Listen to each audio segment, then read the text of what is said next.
the journey of separation can become this catalyst for personal growth and empowerment more than you'll ever think. And like I said, it doesn't have to come from separation, but it's in those dark night of the soul moments that these things happen. And maybe your future isn't not, and it most definitely won't be if you've separated, headed where it once was. But there's two stories that you can tell yourself here. Welcome to a Road Less Doubtful podcast, leaning into the parts of you that have been hidden away. I'm your host, Emily Wilson. Hello. It's Emily here again. Thank you for tuning in. Today's episode on A Road Less Doubtful is more of a personal reflection and a bit of a journey that I want to share with you.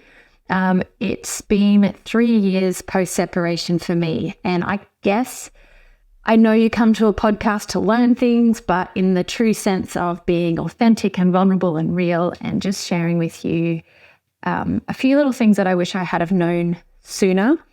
I guess I just want to share with you two tips or two hacks, just two things that I wish I had of changed for me to help myself not feel as fearful and as overwhelmed, and to get a little bit more curious around change after separation and becoming whatever it is that I was going to become.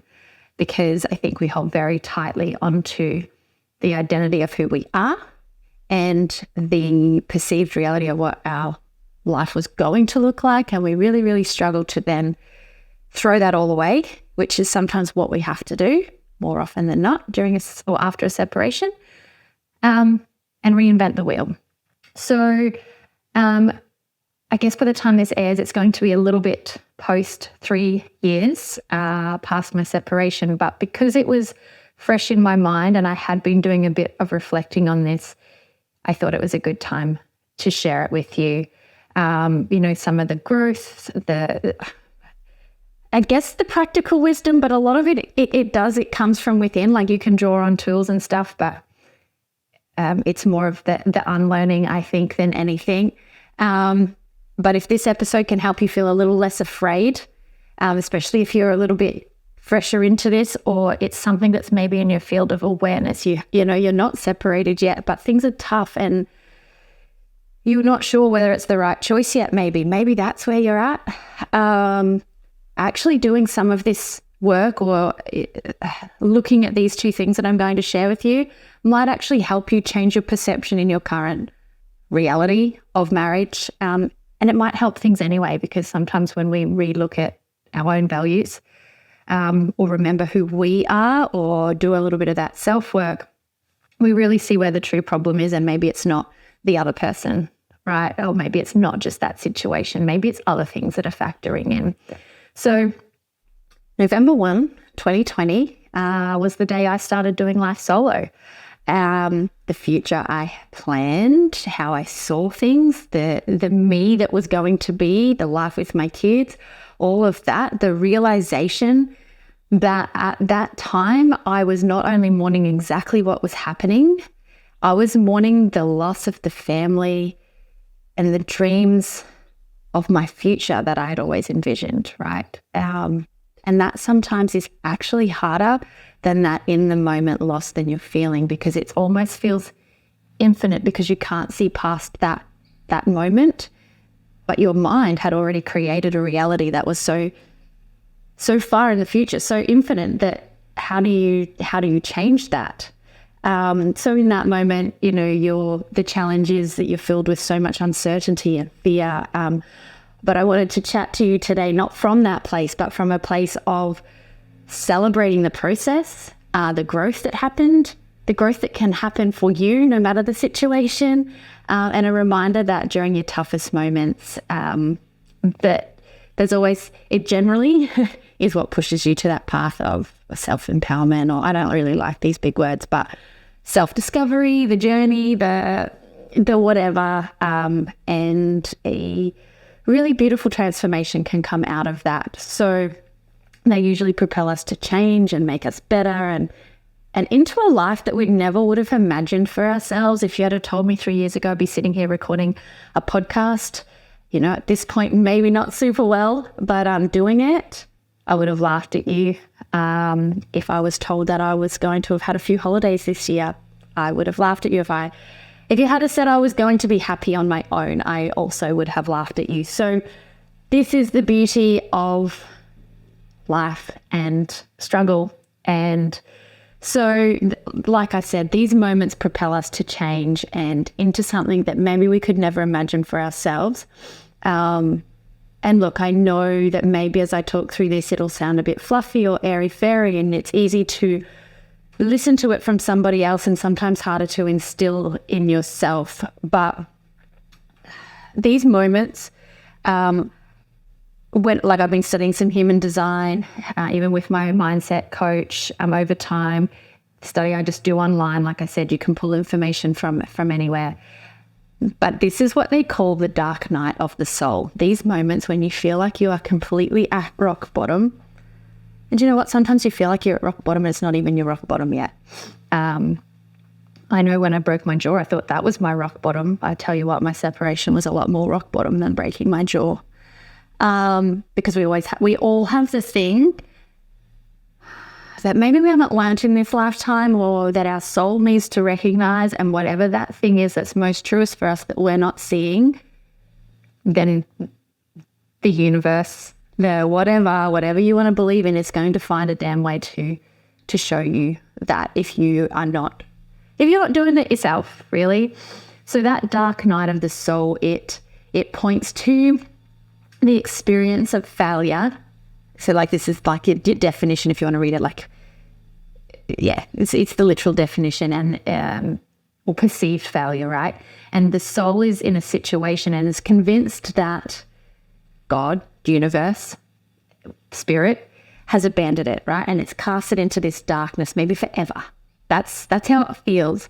But what it's actually doing is it's pointing us to the insights that we already have. And you'll hear me talk about that internal GPS that we possess but we don't recognize. So in human design, we have a design and we have a personality in our profile and in our personality makeup. And so our design side, we're not quite conscious of. And the things that we really need to learn and become clearer of for things to flow better. So in this dark night of the soul moment, we are literally shaken loose from those old patterns of thought because we don't have a choice anymore. We've been given some choices before. We weren't listening and we weren't paying attention. So we've been shaken loose, and it's really what gets us to look within. And I guess that's the theme of what I want to share with you today. It's going within and finding what it is that's within you that you haven't let shine or show up or be authentic. So with that said, I guess what I've been realizing, or what I've been reflecting on, and why I jumped on, is because I've noticed this shift in myself where even a year ago, bodies hold memories in timelines and energetically and pain. And to be honest, if we're talking about change, you would not have heard me talking like this 3 years ago. It was in me. I enjoyed it. I always had this. I would have tarot cards by the bed. But would I show this part of me to other people? No. And that's because of change. It's that identity. It's the being scared of letting it out. But around November, because of November being that separation time, there's been heavy energy. I just don't feel like I can cope, like end of October type thing. And I couldn't put my finger on why. So year one in, so 2021, I felt it, didn't even compute. I had so much going on that I just pushed through. This was just a normal, not defeated, not deflated, but just heavy and not feeling alive in my life. But I pushed through, so I didn't really notice it. In 2022, 2 years on, I remember sitting doing bookwork at the computer, and I just felt heavy. It's the only word I can put down to it. Just I haven't had a good sleep, but I felt kind of unhappy, but I had no reason to be unhappy. All of those sorts of things. And at the time, like I said, I was doing bookwork. So I stopped and I realized what the date was. And I thought, okay, there's got to be something to this, because I realized a lot of things that you would put a negative connotation to had happened around October, November for me. I had the marriage separation, I had a jaw break, I had a back surgery, my third child was a Caesar and she was in the NICU. All of these things happened on this same timeline. And so I journaled on it. I wrote all of that down, said how I felt, reflected on how far I'd come, and put that to bed. And then come this year, honestly, I was out the back chatting to a work colleague, and I hadn't even realized what the date was. And I didn't have that heaviness. And in fact, I had such a different feel. I was actually quite empowered and somewhat relieved, which even just saying that word now, I realize it hurts at the same time as feeling amazing.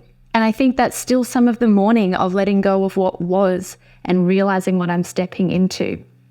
And I sort of sat there just in awe of me. And again, I'm sharing that because it's possible. And that's in a place that I didn't think it was possible. I called my ex. We hadn't put our divorce papers through. I was getting everything ready, but that last little bit of payment had to go through. And, I called him. I was in the shower.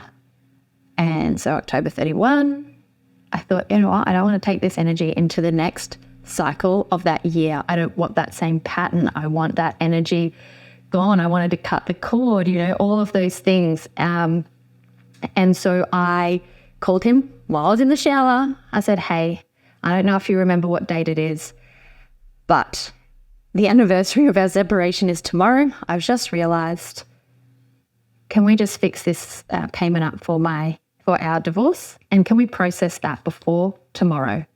I just need that to not be in the next cycle. He's like, no problem. I did that. The next morning, I actually came home from the gym, and as I was sitting in the car, I felt like I just wanted to send him a message. And I just thanked him for everything. It was just a short message, but a thank you for doing this journey with me, navigating it with the kids, and the gratitude of us doing it and putting the kids and our happiness first, and removing the fear and the anger. And he responded with, I'm really honored that I've gotten to do that. And it was such a different, like I said, a different energy taking that into this next space. And then that next day, one of my beautiful employees gave me a gift. And in it, she sort of wrote, congratulations on your 3-year milestone. And so just even changing the word anniversary to milestone, right? Just changing that changes the story. And again, what I'm going to talk about moving forward in this. And the 3-year wedding symbol, the symbol for an anniversary for your wedding at 3 years is leather. And she just said,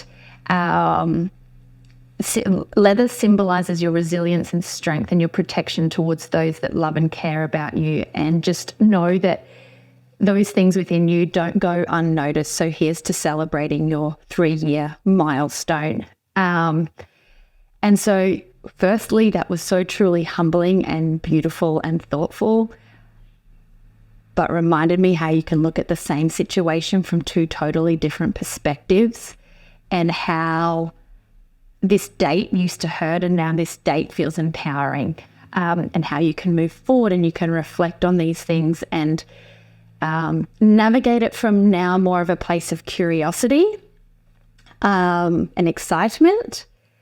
Not every day, but the majority of days now are coming from a place of curiosity and excitement. And even when they don't, I can flip it back a lot quicker. And so they're coming from that place and less from fear and doubt. So yeah, with that said, look, there's a lot of experts and tools and things you can use to draw strength and wisdom from.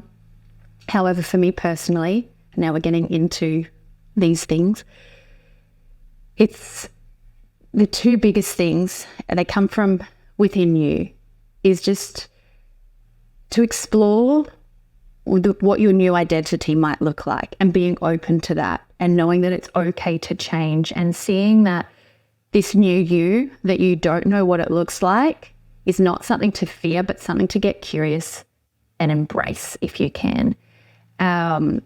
Because when starting my journey of self-discovery, I felt alone and lost. That's why I'm so incredibly dedicated to this podcast and passionate about building you a place of community to help you remember exactly who you were before life got in the way. So with that said, word of mouth is one way we can grow this community.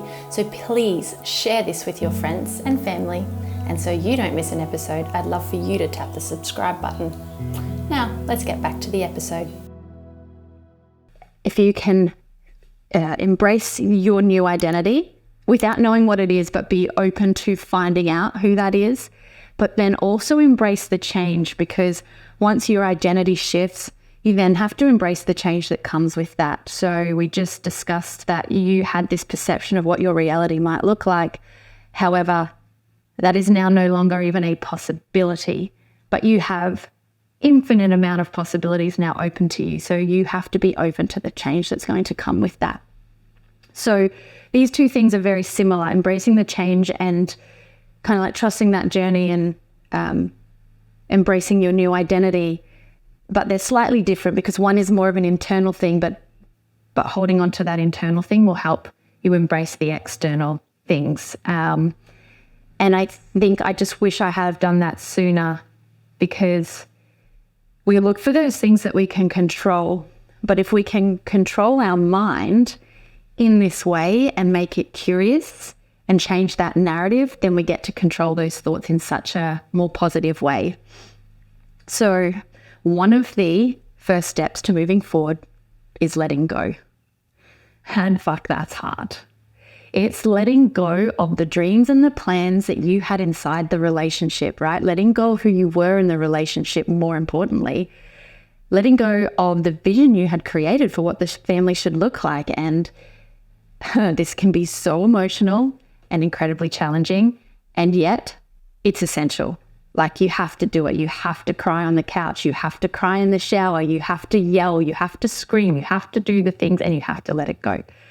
Because separation offers you a unique chance to look at yourself and understand who you truly are. And maybe you haven't done that. And that's why I said at the start of this, maybe you're not going through a separation, but maybe you haven't looked at who you are. Maybe you haven't reevaluated that. Maybe 10 years ago, in my case, you got married. 10 years ago, you formed friendships. You stayed the same to keep other people happy, but you haven't even questioned yourself. I didn't even realize how sad I was until I realized how happy I could get. So we often lose sight of our own individuality and who we are at our core. And if we become a mum and have children, these things happen. So use this time and reclaim it, right? That word, how good does that sound? It doesn't sound as scary now. So when I talk about identity, it's more personal. It's that within reflection. Get to know you again. Start by evaluating your values, your passions. And maybe don't question them as much as I did. I started questioning my values and thinking they weren't important enough, because they were things like fun and joy and adventure and variety. Don't question yourself. Try and get clear, but get curious. Why are these your values? Have you held on to values that were other people's opinions for way too long, and that's why you can't see the value in your own values, right? Unlearn the patterns of those conditionings that have built up over a lifetime, and these might be the very things that are preventing you becoming the person that you were meant to be. And it sounds freaking fluffy. I get it, because fuck, how do you do that when your world is falling apart? But if the you in 3 years' time can be speaking to you like this, that's fucking exciting, you know? Yeah, it's exciting. And I guess then the second thing with that is realizing that you have to embrace the change, which I just said before, not fight it. It's those external things that will start to show up. Maybe you want to dress differently, because you actually won't look the same. I look different to what I looked 3 years ago because of the stress and the fear and the sadness and the mediocrity that I was holding on to. And maybe you don't believe me, but if you're feeling a bit that way or whatever, go and look at your photos. Find the last time you were truly happy and compare those two. Have a look at the light in your eye. The amount of comments that I get now compared to a couple of years ago, especially when I was showing up on social media or at work, they are, Emily, you're a new person. It actually has nothing to do with really physical. It's just... Hey guys, if this episode resonated with you, please take a screenshot and share it to your Instagram stories and tag myself at A Road Less Doubtful.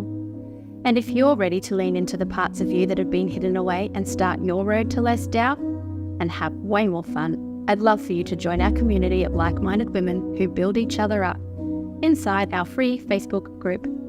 Tap the link in the show notes below, and I can't wait to see you on the inside and travel this journey together. Even though it's changed me physically, the color in my skin, the light in my eyes, all of these things have changed because I hold myself in higher regard. I value what lights me up, and I have a zest for life again that I had lost. So remember that it's okay to look and change and be different. You'll have possibly a new house because maybe you've had to let go of your family home. You might have a new workplace because you've moved. You will find new friendships because your identity shifts. Embrace that change. Don't be afraid to let go of the old. If you don't do that, you don't make space for the new to drop in. I promise you that. Throughout these years, I've learned that trusting the journey, even when it's so completely uncertain, is so pivotal. And when my mind starts to race and that logical thinking brain tries to map out how everything should happen, I really have to slow down and come back to this curiosity and realizing it's okay to not have all of the answers and to trust. Because I've gotten through everything so far. And if you look at your steps, you will know that too. So it just for me came with realizing that what I think and feel matter because I'm me. Not because I achieve anything, not because I've got all the answers, not because I'm married, and stop putting everybody else on a pedestal. Because as soon as I do that, I'm just devaluing me. So I had to really stop worrying what others thought of me. The judgments, at the time that I was single at 36 with 3 kids, the judgment that I was working more, that I failed my marriage, whatever the narrative there. The thing is, those judgments were my judgments of me.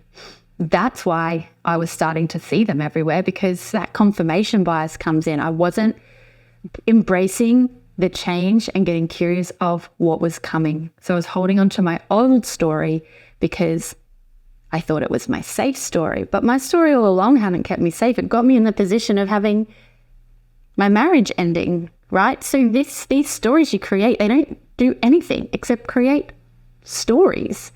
And so it becomes a fun process when you can drop the fear, albeit a little bit scary. It's a fun process because while you have no certainty and you haven't quite yet in those early stages built evidence and flex your trust muscle enough, you kind of have to fake it a little till you can do it by not caring and just starting to do what feels right and flows a bit more.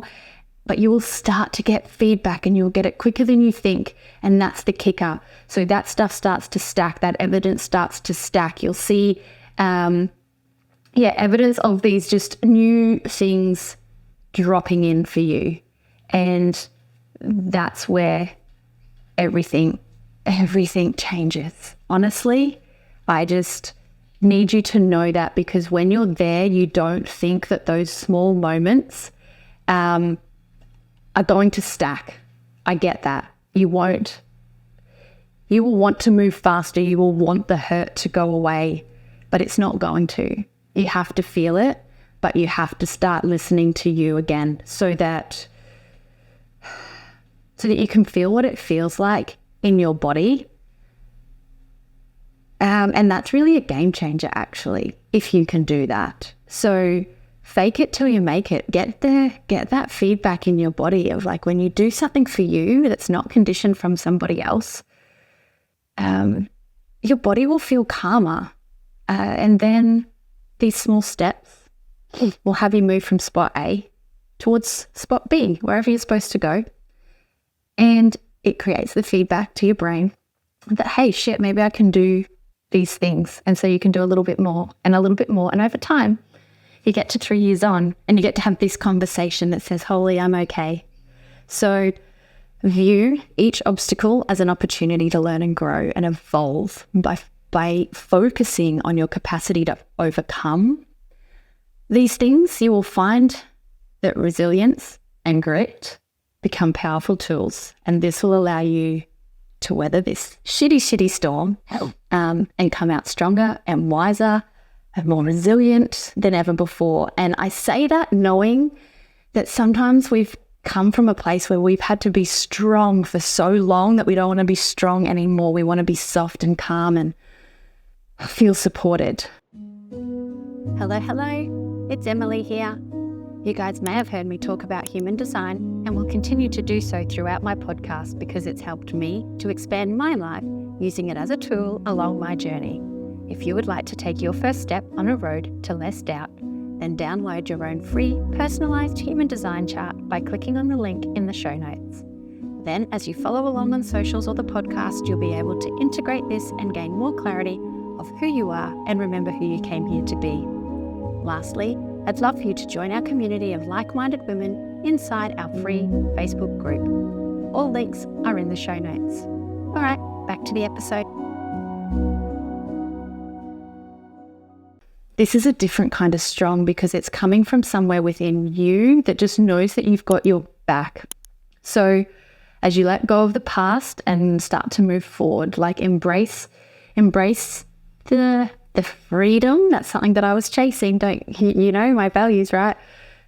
To design a future that aligns with what's truest and most authentic for you, because you started to unravel what your true identity is. Now you get to create a future based on that. And remember, the possibilities are endless.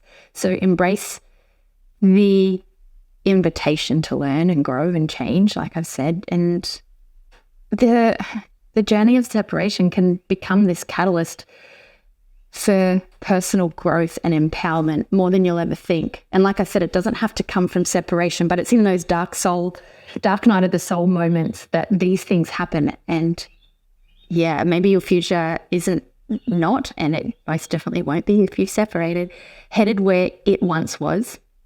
But there's two stories that you can tell yourself here. So remember, it can be like a poor me, it doesn't look like I planned it and whatever. Or it can be, wow, how exciting. Like, let's just see what new things I'm going to get to discover. And maybe even just hearing those two sentences sat differently. Maybe they made you feel differently in your body. So as I just said, notice that, because this is that internal GPS that you hear me talk about. How did it feel? Does the fact that, oh my God, my future doesn't feel like I planned, or wow, let's see what's coming. Those two things are going to feel really different. So it's going to be challenging. It really is. But remember that you're not defined by your past, even though you're going to probably try and tell yourself that. But you have the power to shape your future, and the power of the resilience and grit. It shines brightest when, these unforeseen shitty challenges are thrown at us. Oh my God. And the resilience, the ability to bounce back and adapt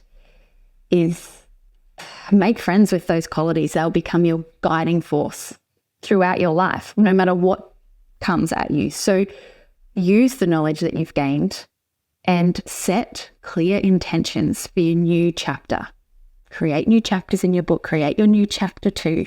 That's what I called it. I was like, my chapter 2 moment. This is it. I get to rewrite it. So remember that it's ongoing. And each step is going to lead you closer to a more fulfilled life that you want. And be sure to look back every now and then and pay attention to the things that you've conquered. Really, pay attention. Find the evidence where you've done it. So I write a couple of things on my mirror, and I look at them every day, and they change. But I'm going to leave you with a couple of affirmations. And they are, I make my own decisions with confidence and conviction. You are going to feel silly if you've not done this before, but look yourself in the mirror.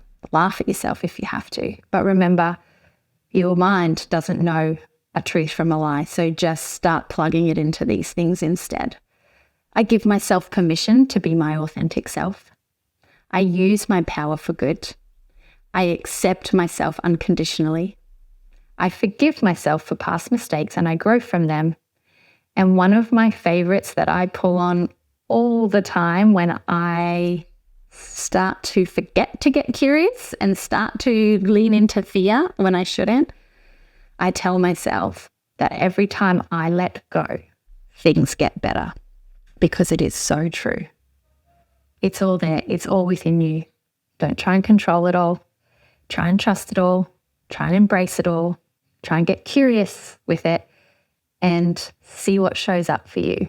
So that is today's little come along with Emily reflection of where she's at, but hopefully some of that lands for you and helps you depending on where you're at. Just find a little bit more of you and be okay with change and shifting and knowing that there's people around you that will find you when that part of you comes out. So thank you for listening. I look forward to chatting to you next time. And until then, have a great day. Bye.